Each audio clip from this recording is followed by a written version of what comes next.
नमस्कार दोस्तों, OCN network में आपका स्वागत है। मैं हूं ओमकार चौधरी। लोकसभा चुनाव 4 जून को नतीजे और खूब धमाल मचाया, खूब बवाल किया। इनकी बॉडी लैंग्वेज देखने लायक थी। इसके बावजूद कि राहुल गांधी के नेतृत्व में निरंतरता में तीसरी बार चुनाव हारी थी कांग्रेस पार्टी, लेकिन 99 सीट क्या जीत ली। वी का साइन दिखाते हुए कुछ ऐसा शो कर रहे थे कि जैसे तीसरी बार भी जनता के द्वारा रिजेक्ट करने के बावजूद वो तो जीत गए हैं और तीसरी बार प्रधानमंत्री चुने गए नरेंद्र मोदी हार गए हैं। इनकी जो वो एरोगेंसी थी, पार्लियामेंट के बाहर भी, पार्लियामेंट के भीतर भी, देश के अंदर भी और देश के बाहर भी, अमेरिका में भी लोगों ने उसको नोट किया, नोटिस लिया उसका। इसके बाद 5-6 महीने के बाद जब हरियाणा और जम्मू कश्मीर में एक साथ चुनाव हुए, आमतौर पर तो हरियाणा और महाराष्ट्र में चुनाव होते रहे हैं एक साथ, पर महाराष्ट्र में इस बार नहीं कराए गए और जम्मू कश्मीर के साथ हरियाणा के चुनाव कराए गए। जम्मू कश्मीर की जनता ने भी राहुल गांधी को और कांग्रेस को धर पटका और हरियाणा ने भी इनको फिर से रिजेक्ट किया और भारतीय जनता पार्टी को चुना। अभी 2 और स्टेट में चुनाव हुए, उनके परिणाम आ गए। आपके झारखंड में भी 15-16 सीटें ले पाई कांग्रेस पार्टी और महाराष्ट्र में तो बहुत बुरा हाल हुआ, कांग्रेस का भी, एनसीपी का भी और उद्धव सेना का भी। वहां एक तरफा जीत मिली है भारतीय जनता पार्टी के नेतृत्व वाले महायुति को। अब ये जो हरियाणा में डिफीट हुई है, इसको कांग्रेस पार्टी और उसके जो चापलूस किस्म के लोग हैं, जो पर्दे के पीछे से दिशा निर्देश भी लेते रहे, तमाम तरह की मदद भी लेते रहे, दक्षिणा भी लेते रहे और तमाम तरह की अराजकतापूर्ण स्थितियां पैदा करते रहे, उनको जरा बदहजमी की शिकायत है। इधर इनको लग रहा है कि हमने सारे घोड़े दौड़ा लिए, 13 महीने तक आंदोलन चलाया, फिर शंभू बॉर्डर पर बैठा दिए, पश्चिमी उत्तर प्रदेश के so called Jat leader Rakesh Tikait, Naresh Tikait, इन सारे लोगों ने भी, हरियाणा की खाप पंचायतों ने भी, इन सब ने जोर लगा लिए, लेकिन ना तो लोकसभा चुनाव में मोदी को रोक पाए और उससे पहले 2022 में योगी को भी नहीं रोक पाए थे। वो भी दूसरी बार चीफ मिनिस्टर बन गए।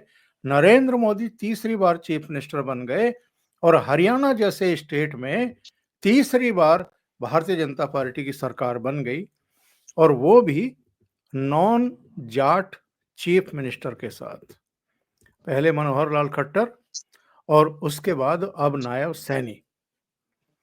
तो बहुत सारे लोगों के पेट में ऐसी मरोड़ उठ रही है कि अब वो अलगाववाद का सुर अलापने लगे हैं।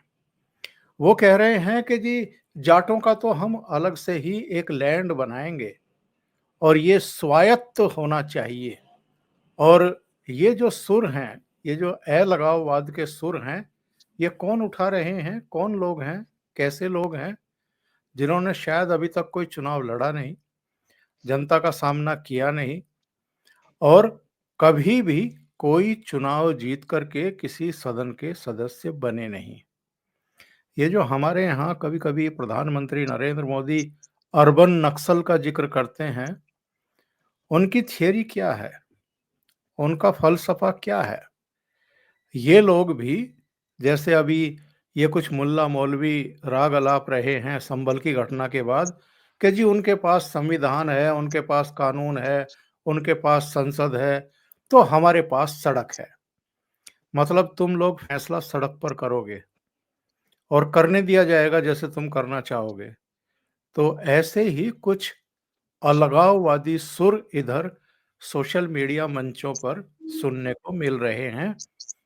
अलग जाट लैंड बनाने की, स्वायत्त जाट लैंड बनाने की मांग हो रही है। और चलिए इस पर सीधे जुड़ लेते हैं बाबा रामदास जी के साथ।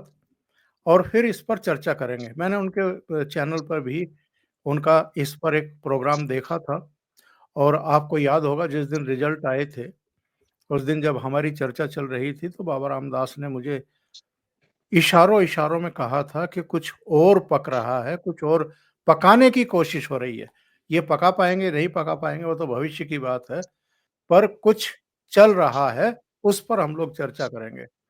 तो आज अवसर मिला है, उनका समय भी मिला है, सीधे जोड़ लेते हैं बाबा रामदास को और फिर चर्चा करते हैं, कौन लोग हैं, दिमाग में है क्या?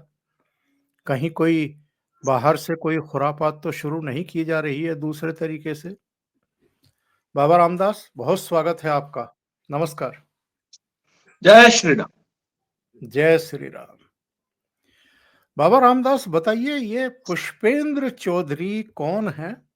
जो सत्य असत्य चैनल पर भी एक कोई नीलू व्यास है, उनके साथ इंटरव्यू में भी बहुत मूर्खतापूर्ण बातें कर रहे हैं और जो बात कर रहे हैं पीछे चौधरी चरण सिंह की तस्वीर भी लगा रखी है।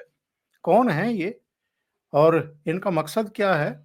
प्याले में चाय के प्याले में तूफान लाने की कोशिश कर रहे हैं? मूर्खतापूर्ण बातें मुझे ज़्यादा लगी उस पूरे इंटरव्यू में। सर ये जितने भी किसान नेता का भेष बना के, सो कॉल्ड किसान नेता का भेष बना के कुछ फर्जी लोग ये छोटी छोटी किसान ऑर्गेनाइजेशन बना लेते हैं अपने घर की और खुद ही उसके राष्ट्रीय अध्यक्ष बन जाते हैं। औकात इनकी यह है कि जो इनकी जो सबसे बड़ी, पंजाब की देख लीजिए चाहे आप यूपी की देख लीजिए, जो सबसे बड़ी किसान यूनियन है ना, जिनका 2, 4, 5, 10 जिले में प्रभाव है, उनके नेता जब चुनाव लड़ते हैं तो उनको 1000, 1200, 1500 वोट मिलते हैं जी। 1177 आप वोट चढ़ूनी को मिले। चढ़ूनी को मिले थे। उससे पहले टिकैत जब चुनाव लड़ा था उसके कितने होंगे वो भी आप बता दीजिए। इसके अलावा पंजाब में तो ये पूरा कम से कम 50-60 मिलकर चुनाव लड़े थे, उनको कितने वोट मिले? तो ये, हाँ, तो ये तो इनकी औकात है। तो 32 जत्थेबंदियां थी जो यहाँ 13 महीने के आंदोलन में बैठी थी। फिर इनके दिमाग में खुजली होनी शुरू हुई कि क्यों ना हम पंजाब में विधानसभा चुनाव लड़ लें। उसमें से 22 ये चुनाव मैदान में कूद पड़ी, सबकी जमानत जब्त हो गई। राकेश टिकैत खजूरी से विधानसभा का चुनाव लड़े, जमानत जब्त। फिर अमरोहा से लोकसभा का चुनाव लड़े, जमानत जब्त। ये तो इनकी हैसियत और औकात है। तो सर ये, अच्छा, मैं डे 1 से, जब से ये सिंघू बॉर्डर पे आके बैठे थे, मैं तब से ये कह रहा था कि ये, तब तक डीप स्टेट वर्ड इतना प्रचलन में नहीं आया था, तो मैं कहता था ये विदेशी ताकतों के बहकावे में, उकसावे में, उनसे ठेका लेके भारत को डिस्टेबलाइज करने के लिए ये एक षड्यंत्र है और जिसमें खालिस्तानियों ने इन्हें हाईजैक कर रखा है। तो सब ये था इनका सिंघू बॉर्डर का। उसके बाद जो कुछ हुआ वो सारे देश ने देखा और सर इनकी प्लानिंग थी, डीप स्टेट ये चाहता था कि 2024 में किसी भी तरीके से अपने मनमाफिक सरकार बनाई जाए और मोदी को हटा दिया जाए। तो मोदी को चुनाव हरवाने की भरपूर कोशिश की गई और उससे पहले देश में अराजकता फैलाना की। फिर वो चाहे किसान आंदोलन रहा हो, चाहे वो जो शाहीन बाग वाला इनका आंदोलन रहा हो, और पूरे देश में कोई ये शाहीन बाग बनाना चाहते थे, ये उसमें सफल नहीं हो पाए और तमाम कोशिशों के बावजूद भी मोदी जी जो है तीसरी बार चुन के आ गए और आज एक शानदार स्टेबल सरकार चला रहे हैं। उसके बाद जब इन्होंने एक तख्ता पलट किया बांग्लादेश में और इनकी अब पूरी प्लानिंग है कि किसी भी तरीके से जो अभी वर्तमान मोदी सरकार है इसको डिस्टेबलाइज किया जाए। अच्छा सर, इनका है कि जैसे इन्होंने जिस तरीके से बांग्लादेश में एक फर्जी आंदोलन खड़ा करके उसमें आम जनता को बहका के उनको पे सड़कों पे उतार के फिर अराजकता फैला के राजधानी में, और जिस प्रकार से वो रजीम चेंज हुआ वो सारी दुनिया ने देखा, आप लोगों ने भी उस पर सैकड़ों प्रोग्राम्स किए हैं। सर सेम ये भारत में करना चाहते हैं और आपको ध्यान होगा जब ये दूसरी बार जब चले थे तो शंभू बॉर्डर पे इनको खट्टर साहब ने रोक लिया था। जी हाँ, जी हाँ। तो सब वहां पे इनकी योजना पूरी प्लानिंग फेल हो गई। वो ये चाहते थे कि जैसे ये पहली बार पुलिस से लड़ते झगड़ते, और तब गवर्नमेंट ने जानबूझ के इतनी सख्ती नहीं की थी जिस सख्ती से खट्टर साहब ने इस बार इनको शंभू बॉर्डर पे रोक लिया, हरियाणा में घुसने नहीं दिया। पिछली बार उन्होंने अलाउ किया था और एक फॉर्मेलिटी के तौर पे इनको बस हल्का फुल्का रोकने की कोशिश की थी। तो ये सिंघू बॉर्डर तक चले आए थे। उसके बाद ये लाल किले तक चढ़ गए और वो सारा कुछ दिल्ली की सड़कों पे उत्पात आपने देखा। सर अब इनको दोबारा वो करना था, पर इस बार जो है केंद्र सरकार ने सख्ती से इशारा कर दिया तो खट्टर साहब ने वहां रोक लिया। तो सर इनकी सारी आशाओं का केंद्र था हरियाणा इस बार। अगर हरियाणा में कांग्रेस की सरकार आ जाती तो अब तक आप ये देखते कि ये सारे दिल्ली को घेर के बैठे होते। और ये तो अच्छा, इस पुष्पेंद्र चौधरी की जिसकी आप बात कर रहे हैं ना, जी, इसने जी। इंडिया हैबिटेट सेंटर में इसकी एक और वीडियो वायरल हो रही है जिसमें ये कहता है कि हम तो तभी दिल्ली को बांग्लादेश बना देते, सिंघू बॉर्डर पे जब थे तभी। वो तो हमारी शराफत है कि हमने दिल्ली में आग नहीं लगाई। तो सर ये अब ये लगाना चाहते हैं, पर हरियाणा की जनता ने समझदारी ये दिखाई कि इनके सारे मंसूबों पे पानी फेर दिया और कांग्रेस को तीसरी बार चुनाव हरवा दिया। फिर वहां नायब सिंह सैनी है और वो शंभू बॉर्डर पर इनका मोर्चा आज तक लगा हुआ है। अब ये जो है आम आदमी पार्टी के गले की हड्डी बन गया मोर्चा। अब करे क्या? आम आदमी पार्टी ने तो खुद ही उकसा के बाकायदा चढ़ा बढ़ा के, लोगों ने तो यहां तक बताया कि बाकायदा आम आदमी पार्टी ने फंडिंग देके इनको बोला कि हाँ जाओ दिल्ली घेर लो। अब सब आम आदमी पार्टी के गले की हड्डी है ये। तो सर अब और अगले 5 साल तक इनका दिल्ली आने का कोई रास्ता है नहीं। तो सर इन्होंने, डीप स्टेट ने इस पुष्पेंद्र चौधरी को एक नई सुपारी दी है कि जी, जी। अब दिल्ली को घेरने की जिम्मेवारी अब आप लगाइए हरियाणा के जाटों की। अब जाट सर इस आदमी की शक्ल भी नहीं देखना चाहते, नाम भी नहीं सुनना चाहते, इसकी और सतपाल मलिक की। जाट है दूध के जले हुए। आपको याद होगा सर 2016 में जब वो आरक्षण आंदोलन हुआ था तो जाटों को बहका दिया, बरगला दिया पश्चिमी उत्तर प्रदेश के एक जाट नेता ने। उसका नाम था, वो कौन था, मलिक, यशपाल मलिक। यशपाल मलिक। उसने इनको आरक्षण का झुंझुना थमा के एक आंदोलन करवाया जिसमें पूरा देश वाली इलाका जो है सर वो जलता रहा, लूटपाट हुई, आगजनी हुई और 2 दर्जन से ज्यादा बच्चे मारे गए। तो आज भी पूरा हरियाणा यशपाल मलिक को गालियां देता है और वो कहता है कि ये पश्चिमी उत्तर प्रदेश के जाट नेताओं को तो हरियाणा में घुसने भी नहीं देना। अच्छा, इनका ये जो पहलवान आंदोलन हुआ था ना सर, ये भी इसी डीप स्टेट की ही कॉन्स्पिरेसी है। आप देख लीजिए, किसी भी ये इंडी अलायंस का कोई भी नेता जब हरियाणा की बात करेगा तो वो किसान आंदोलन के साथ पहलवान आंदोलन का जिक्र जरूर करेगा। तो सर इनके सारे मंसूबे फेल कर दिए हरियाणा की जनता ने। तो सर अब इन्होंने एक नया शिगुफा छोड़ा है कि चूंकि तुमने हमें हिंदू धर्म से निष्कासित कर दिया। अब देखिए, आपने सुना होगा इस वीडियो में कैसे भाई बोले 35 जातियों का ध्रुवीकरण कर दिया तुमने। अरे भाई, चुनाव में तो ध्रुवीकरण होता ही है। तुम जब सब इकट्ठे होके हुड्डा के पीछे ध्रुवीकरण कर दोगे तो फिर उस ध्रुवीकरण के प्रतिक्रिया में तो चुनावी ध्रुवीकरण होगा ही होगा। अभी क्या हुआ महाराष्ट्र में, मुसलमान सारे पोलराइज हो रहे थे उद्धव ठाकरे और कांग्रेस के पीछे, हिंदू सारा पोलराइज हो गया बीजेपी और एकनाथ शिंदे के पीछे। इसमें कौन सी गलत बात है? ये तो वही बात होगी ना कि तुम्हारा हमारा कुत्ता कुत्ता, तुम्हारा कुत्ता टॉमी, ये कोई बात होती है? तो सर ध्रुवीकरण तो होगा। तो ये बोलता है कि जब आपने ध्रुवीकरण करके 35 जात करके हमको चुनाव हरवा दिया इसलिए हम तो सिख बनेंगे।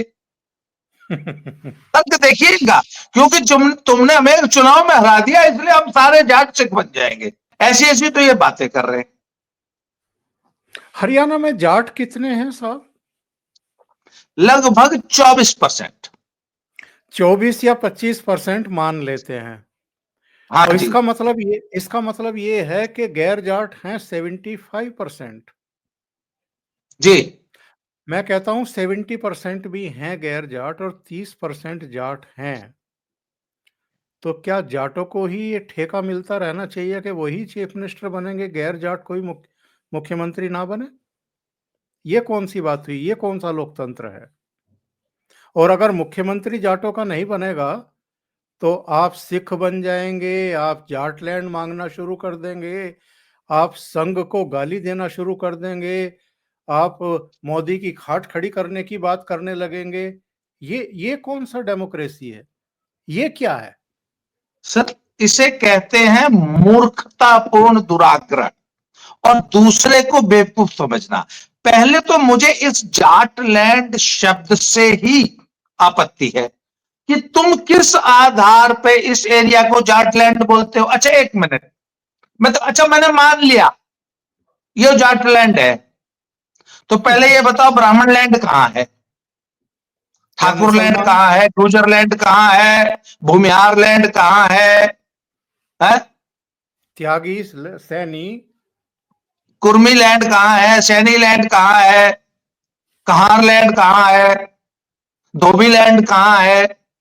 भाई ये तो वो भी तो पूछेंगे कि चलो भाई जाट लैंड तो तुम्हारा हो गया। जिस इलाके में तुम्हारी आबादी सिर्फ 24% है उसको तुम जाटलैंड बोलते हो, तो बाकी 76% लोग कहां जाएंगे भाई? किस आधार पे जाटलैंड?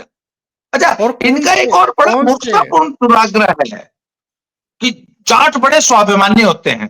चलो मान लिया, स्वाभिमान का गोल्ड मेडल तुमको दे दिया मैंने, तो वो जातियां बता दो जो स्वाभिमानी नहीं है। अरे भाई हर जात स्वाभिमानी है। बोले जाट बड़े शूरवीर होते हैं, चलो अपने मान लिया भाई, चलो जाट बहुत शूरवीर होते हैं, और बाकी इस देश में जो बाकी है वो क्या सब बुजदिल कायर हैं? आप बताइए। अरे भाई हर भारतीय सेना तो जात देख के भर्ती नहीं करती, उसमें तो सभी हैं, सारा देश है और सभी शूरवीर है। आप बताइए कारगिल से कितने सिपाही मैदान छोड़ के भागे? आप बताइए ना मुझे, मैं पूछता हूं उनसे कि कारगिल में कितने सिपाही मैदान छोड़ के भागे थे, एक का भी नाम बता दो आप।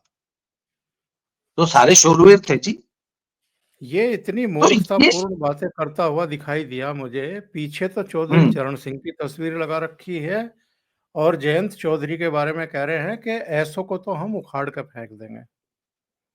अरे भाई, नहीं नहीं, कलंक है। तुम्हारी हैसियत क्या है और तुम्हारा जनाधार क्या है और तुम्हारे हम्म साथ है कौन? एक और बड़ी मूर्खतापूर्ण उसने बात कही कि मथुरा जो है जाटलैंड है, और ये कह रहे हैं कि हम मथुरा में कृष्ण जन्मभूमि को आजाद कराएंगे, और चूंकि ये जाटलैंड है इसलिए जाट 1 इंच भूमि भी, मुसलमानों की 1 इंच भूमि भी जाने नहीं देगा। अब ये मुसलमानों की तरफ से भी बैटिंग कर रहा है और ये हिंदुओं को ललकार रहा है। सर वही बात है कि मुजफ्फरनगर इससे में क्या बड़ी हुआ था? मुजफ्फरनगर में क्या हुआ था? हाँ जब जब दो जाटों के लड़कों को काट दिया गया था और उसके बाद जो दंगा हुआ था, और आजम खान की जो भूमिका थी, अखिलेश की जो उस समय भूमिका थी चीफ मिनिस्टर के तौर पर, वो भूल गए क्या? जी। ये तो सर अच्छा। उस वीडियो में कह रहे हैं कि साहब, हम मुसलमानों को भी अपने साथ जोड़ेंगे, हम दलितों को भी अपने साथ जोड़ेंगे, और इनकी आबादी कुल मिलाकर के 14-15 करोड़ बैठती है। तो हाँ अगर हम ये मान लें कि भाई तुम जाटलैंड बना रहे हो, तो इन 3 बिरादरियों के अलावा बाकी को कहाँ भेजोगे? कहाँ डालोगे? चीन में धकेलोगे? पाकिस्तान में धकेलोगे? पहाड़ों पे चढ़ा दोगे? क्या करोगे? Very valid point.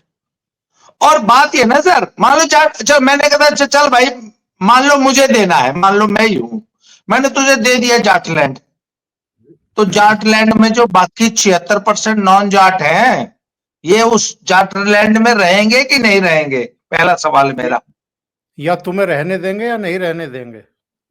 दूसरा सवाल, वो जो 75% नॉन जाट है, उनको तुम्हारी जाट लैंड में वोट देने का अधिकार होगा कि नहीं होगा? अगर तुमने उनको वोट देने का अधिकार दिया, वो तो फिर तुम्हें हरा देंगे। सर एक बात बताइए, वो तो फिर हरा देंगे तुम्हें। दूसरे मेरा ये कहना है बाबा रामदास के हम इस डीप स्टेट को अलग रखते हैं कि डीप स्टेट का कोई लेना देना है नहीं है, ये प्रायोजित है कि नहीं है, वो जांच का विषय है, एजेंसियां अपनी जांच करेंगी अगर कोई शिकायत आई। पर मैं ये कह रहा हूं कि ये इंटरव्यू किनको दे रहे हैं, ये नीलू व्यास कौन है, ये मुकेश कुमार कौन है, ये सत्य हिंदी वाले कौन है ये लोग जो इस चीज को, इस मुहिम को आगे बढ़ाने की कोशिश कर रहे हैं कि देखो भाई, नरेंद्र मोदी के खिलाफ जाटों का गुस्सा फूट पड़ा, जाट अब अलगाववाद की राह पर, जाट अब अलग जाटलैंड, एक स्वायत्त जाटलैंड मांग रहे हैं। कौन लोग हैं ये? और ये तो घोषित रूप से सारे के सारे हर स्टेट के चुनाव से पहले ये इनके चैनल के मंचों पर जमावड़े लगते हैं, उन सारे लोगों के जमावड़े लगते हैं जो घोषित तौर पर मोदी विरोधी हैं, जो 24 घंटे योगी मोदी को कोसते ही रहते हैं, भारतीय जनता पार्टी और संघ को कोसते रहते हैं। तो ये किसका टूल बन रहे हैं, या एक दूसरे को टूल की तरह इस्तेमाल कर रहे हैं अपने अपने एजेंडे आगे बढ़ाने के लिए? सर ये एक बात बताऊं, आप एक भी किसान नेता का बेटा मुझे बता दीजिए जो सड़क पे पिछले 1 साल से धरना दे के बैठा हो। सर इनके सबके बेटे तो बड़ी बड़ी नौकरियां कर रहे हैं और विदेशों में पढ़ रहे हैं। ये तो आम आदमी के, हमारे आपके बच्चों को ना भड़का के इनके सड़कों पे बैठाते हैं और पुलिस के डंडे खिलवाते हैं। पुष्पेंद्र चौधरी से कोई पूछ ले कि भाई तेरा बेटा कहाँ है, भाई वो सभी जाटों का तूने ठेका लड़का बोलता सारे जाट सिख बन जाएंगे। सबसे पहले तो तू अपने बेटे का और अपना अमृत संचार करके, अमृत पान करके और सिखी स्वरूप में फोटो डालना। कहता मैं वो फलाने गुरुद्वारे में गया था तो वहां से मैं ये लॉकेट लाया हूं। अरे लॉकेट हाथ में लेने से कोई सिख बनता है क्या? जिस दिन तूने ये प्रेस कॉन्फ्रेंस करी है, ये इंटरव्यू दिया था, कम से कम उस दिन ही पगड़ी बांध लेता, 4 दिन की दाढ़ी पर पड़ा लेता। तो सर ये लोगों को बेवकूफ बना रहे हैं और इनका एजेंडा है सर, इनको देश में अराजकता फैलानी है। अपने बच्चों को ये नहीं उतारते सड़क पे कभी भी। ये जितने वो पत्थरबाजों का भी तो कश्मीर में यही था ना, उनके बच्चे खुद में विदेश में रह रहे हैं और ये कश्मीरी बच्चों को 500-500 रुपए में पत्थर फेंकवाते थे। सर यही हाल इन किसान आंदोलन वालों का है। तो सर इस बात को, अच्छा हरियाणा का आदमी, हरियाणा के जाट बहुत अच्छी तरह समझ रहे हैं। वो कहते हैं कि इनको तो हम हरियाणा में घुसने भी नहीं देंगे, इनकी कोई हैसियत नहीं है, इनकी कोई पब्लिक स्टैंडिंग नहीं है, ये सिर्फ कुछ चैनल्स पे भाषणबाजी कर सकते हैं, कुछ बयानबाजी कर सकते हैं और कुछ नहीं है। पर हरियाणा के लोगों को इनसे सावधान रहना होगा। वो राकेश टिकैत का बयान दर्शकों को सुनवा देता हूं, जिसमें वो कह रहे थे कि वो तो 26 जनवरी को ही काम हो गया होता, बस थोड़ी सी रड़क रह गई। सुनवाते हैं जी। वहाँ जैसा होगा बांग्लादेश जैसा। वो तो 26 जनवरी थी, नहीं तो 25 लाख आदमी थे, तो ये सारा का सारा काम उसी दिन निपट जाता केस। जहाँ विपक्ष की सरकार होगी वहाँ पे इस तरह के प्रोपगंडा करवाए जाएंगे। तो क्या हासिल करना मकसद है इसके पीछे? सरकार गिराना, राष्ट्रपति शासन लगाना, देश की सत्ता पर काबिज रहना, और फिर हर्ष वहाँ जैसा होगा बांग्लादेश जैसा। तो बांग्लादेश की बात कर लेता हूँ आपसे, देखने जिस तरह क्या लग रहा है बांग्लादेश में? बांग्लादेश में तो ये बताएगी नहीं यहाँ की सरकार क्या लग रहा है। भाई बांग्लादेश में 15 साल से जो आदमी सत्ता पे काबिज है, विपक्ष के नेता साहब जेलों में बंद है, तो यही तो हर्ष होता है। अब वे सारे बंद है, उन्हें भागने कहाँ से, यहाँ सारे बंद है। यही हाल यहाँ होगा, ये ढूंढे नहीं मिलने के। जनता बहुत गुस्से में, ये तो उस दिन जब ट्रैक्टर लेकर दिल्ली गए, ये ना बहका दिया कि लाल किले पे चल जाओ। अगर ये उस दिन पार्लियामेंट की तरफ को कर देते, वो तो 26 जनवरी थी, नहीं तो 25 लाख आदमी थे, ये सारा का सारा काम उसी दिन निपट जाता केस। ये निपटेगा। चूक रह गई थोड़ी सी। और रहेगी चूक, हाँ। अरे इस बार पूरी अब कर दें। तैयारी है जनता की, चिंता ना करो तो तुम। क्या फिर एक बड़े आंदोलन की शुरुआत है? अब हो जाएगा, ये नहीं कह रहे छेंट करने से और करोड़ दो कुछ, अच्छा, होगा जरूर। तैयार बैठे हैं? आप तैयार बैठे। ये कुछ मूर्ख लोग हैं जो जाटों को भी बदनाम करने की कोशिश कर रहे हैं लगातार। और अभी इनका एक नया बयान भी तो आया है। किसी ने संभल हिंसा के बारे में इनसे पूछा, इस पूरे प्रकरण के बारे में पूछा, तो चूंकि ये इंटरव्यू तो हरियाणा चुनाव से भी और लोकसभा चुनाव से भी पहले का है, तो बाद में इनके सुर बदले हैं। अब हरियाणा में बीजेपी जीती, महाराष्ट्र में भी जीत गई, केंद्र में प्रधानमंत्री फिर से नरेंद्र मोदी बन गए। तो अभी जब संभल वाला प्रकरण हुआ तो जरा देखिए इनके सुर कैसे बदले हैं। अभी आप संभल से ही आ रहे हो। संभल में अभी बड़ी घटना हुई है और किस तरह से वोट के आदेश के बाद पुलिस ने सर्वे टीम करने गई थी और वहाँ पथराव और आगजनी जैसी बहुत बड़ी घटना हुई है। घटना कैसे टीम जहां सर्वे करने जा रही, करने तो भाई सर्वे वही तो टारगेट पे ही हमने ये कहा कि सर्वे करना, जो जिसकी जगह है उसको दे दो। सर्वे कर लो, जो जिसकी जगह है दे दो। सुर क्यों बदल रहे हैं राकेश टिकैत के? समझ में आ गया कि कुछ नहीं उखाड़ सकते आप बीजेपी का या नरेंद्र मोदी का या योगी का। खुद ही उखड़े पड़े हैं। खुद ही समझ में आ गया कि अराजकता पूर्ण बयानों का कोई मतलब नहीं है, धमकी देने का कोई मतलब नहीं है। सर देखिए, ये टिकैत और पुष्पेंद्र चौधरी जैसे जो फ्रिंज एलिमेंट हैं, चढ़ूनी जैसे, और ये जितने भी सो कॉल्ड फर्जी किसान नेता हैं, मैं तो सीधी बात है कि सर किसान को तो हमें एक छोटा सा आपको एक कहानी बताता हूं। हमारे यहाँ पूर्वी उत्तर प्रदेश में सर दंगल होते हैं, तो जो भी दंगल आयोजक है वो दोपहर में 12-1 बजे दंगल शुरू करा देता है और हर हालत में 4 साढ़े 4 खत्म कर देता है। पंजाब में थोड़ा देर तक चलते हैं दंगल। तो मैंने पूछा कि ये यूपी वाले जो है दंगल इतना जल्दी क्यों खत्म कर देते हैं 4 साढ़े 4 बजे? कहता भैया किसान को अपने घर जाके गाय धोनी होती है, भैंस लगानी होती है, और अगर मान लीजिए जहां दंगल हो रहा है वहां से उसका घर आधा घंटा की दूरी पे है, तो 4:30 बजे दंगल खत्म कर देते हैं, जिससे 5 साढ़े 5 अपने घर वापस पहुंच जाए और गाय लगानी है उसको।